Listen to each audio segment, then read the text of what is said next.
Hey gang, what's up? Welcome back here to another edition of Intuitive Angling.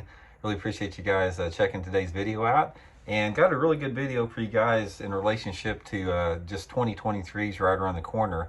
I'm going to give you guys some advice for the co-anglers that will help you all out as you get ready for next year's tournaments like that. You know, I've had a chance to fish with well over 1,000 co-anglers throughout the course of my career, so I've seen a little bit of everything out there. So I'm going to give you guys some advice from my perspective that'll help you get the most out of that co-angling experience. Real quick before we get started here, just a reminder, guys, just wanted to remind you once more about our View Product shopping tab. At the bottom of the video, when the video starts, you'll see a thing that says View Products. YouTube changed that. It used to be you just had to click on it one time, but now you have to click on the product, and then you have to click on again when you see the product come up a second time. Click on it before the channel gets any benefit out of it. And if you want to help the channel, that's a really good way to click twice on those View Product videos. And also, please check out our Fish the Moment lake map breakdowns. We got a bunch of great winter maps on the site, and we also got spring coming up. We got personal breakdowns we can do. I'll put the link in the description, fishthemoment.com. Much appreciated, guys. Okay, co-anglers, guys, I'm going to give you the hard, cold facts about co-angling, and you know, how you can really make it a lot better experience. I've had a chance to fish with, like I said, over 1,000 different co-anglers, and as you can imagine, fishing with that many people, I've seen a little bit of everything. I've seen, you know, the good, the bad. I've fished with 5 different co-anglers that have won the tournament out of my boat. I've seen it all. I mean, I can tell you so many different stories about fishing with co-anglers. But what I want to do in this video today is I want to give you guys some tips that will really allow you to maximize the co-angler experience and get the most out of it for your money. First of all, one of the things that you really need to adopt when you become a co-angler is it requires the correct mindset, in my opinion. When you sign up to be a co-angler, you need to, in my opinion, you need to approach it as purely a learning experience. If you go into it with a learning experience, you will gain so much more out of it. If you go into it as trying to be a competitor, like you want to go there and be some hard charging, you know, and you're there to win the tournament, you're going to be miserable. I can tell you that right now. And there's differing degrees about that. So I want to talk a little bit about, address both of those issues. Then I want to give you guys some tips that will help you as far as your performance in the boat. One of the things you got to realize is the pros that are in the tournament, they've got a lot on the line. Everybody has differing amounts on the line. A lot of these guys are trying to put food on their table for their families. They're trying to pay their bills. They're trying to, you know, solidify their careers. They have a lot of different things out there. So one of the things that you have to realize going into that is you got to give these pros a break. You can't get up there and try to take something away from them because they've spent the time, the money, and the expertise to locate the fish, get there, put themselves in position, you know, to be a professional angler. And it's hard enough to catch bass, let alone to have a another person in the boat that's a distraction into catching those bass. I mean, it's hard enough just to catch them. So one of the things that will help you out right off the bat is if you can have a conversation with your pro before you start and just let them know, say, look, I'm going to stay out of your way.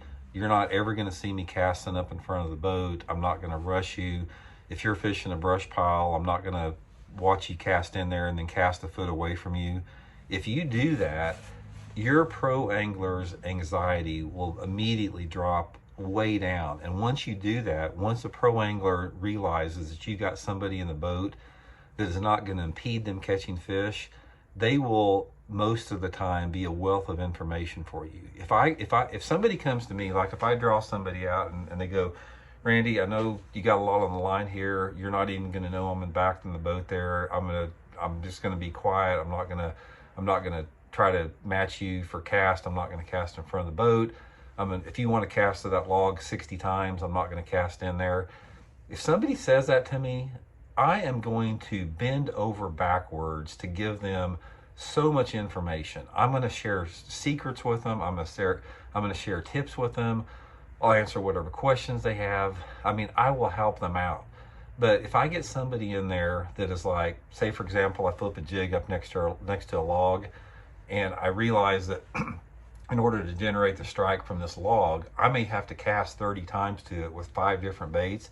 If I get some dude that pitches 2 foot away from my bait after I just pitched up there, and if I get some guy that I always see his bait coming over my right shoulder, or if I get somebody that's rushing me, they're not going to get anything from me. They're gonna have a poor experience, because eventually I'm going to position the boat in a manner where I've got the advantage to them. And they don't. The thing about that is you don't have to fish like that. Those 5 guys that I fished with that won the tournament as co-anglers, guys, I didn't even know they were back there. They were quiet. They were casting behind the boat. They were fishing the water that they had. I literally did not even know they were back there until they set the hook and asked for a net or something like that. That is the way that you have to approach the fishing. Do not try to compete with your pro. Do not try to fish anywhere between the mid part of the boat to the front part of the boat. Stay from the mid part of the boat to the back of the boat. Especially, you need to cast behind the boat, because if you're tight on the bank, you know, a lot of guys, they just get demoralized if they see some pro parallel on the bank. Guys, that's a great situation for you. If somebody's parallel on the bank, cast straight behind the boat. You're getting the exact same angle as the pro at a different angle. And I tell that to my co-anglers all the time. I said, man, I'm going to get right on the bank and I'm going to throw this crankbait parallel to the bank. I said, cast right behind the boat. If you get hung up, I'll go back every time and get it. I said, that's the angle you need. And most of the time, if they do that, they wind up catching fish. So the point of the matter is don't try to compete against your pros. Stay out of their way, because the learning experience that you will have will far offset anything that you think, any perceived advantage that is taken away from you. And it's not an advantage. Guys, I have never fished with a co-angler that is an aggressive co-angler that tries to cast up in front of the boat or tries to rush me through a piece of cover. They've never done good in a tournament with me, ever. So that's one of the things you need to remember about that. And to me, it's just all about attitude. I mean, it is. It's like you can assimilate and you can accumulate so much knowledge by fishing with a good pro if you just come into it with that attitude. You will take out so much information that will help you down the road that it didn't matter if you even get a bite all day long. You can learn so much that will help you down the road that will make that trip worth the money and the time. That's a big part of it. So another tip I'll give you guys, as far as, you know, your actual fishing part of it, try to keep things simple. Don't bring a ton of tackle with you. Don't bring a ton of rods. All you need is 3 or 4 rods and a small bag of tackle. Most of the time, you're going to find that you're going to catch a lot more fish if you downsize to smaller presentations than your pro. That's why it's really critical for co-anglers to get good at Ned rigs, to get good at shaky heads, finesse type, you know, stuff, small crankbaits, small spinner baits. You know, if your pro's throwing a 1/2 ounce buzz bait, you come in there with a 1/4 ounce buzz bait. I mean, if he's flipping a jig or a creature bait into some bushes, you know, you can flip a little finesse worm in there, something a little bit different. And pay attention to where your pro's fishing, because one of the biggest mistakes I see pros, amateur or co-anglers make, they try to emulate everything their pros do, as far as cast for cast, whatever like that. But pay attention to where your pro's fishing. If you see a pro that's working a set of docks and he's pitching, you know, certain pilings, don't hit those pilings. When you go past that, don't ever throw up in front of the boat. But when the boat gets positioned where you can throw straight out in front of you or behind you, make sure you hit a piling that the pro doesn't hit. I mean, just being aware of little stuff like that will go a long way.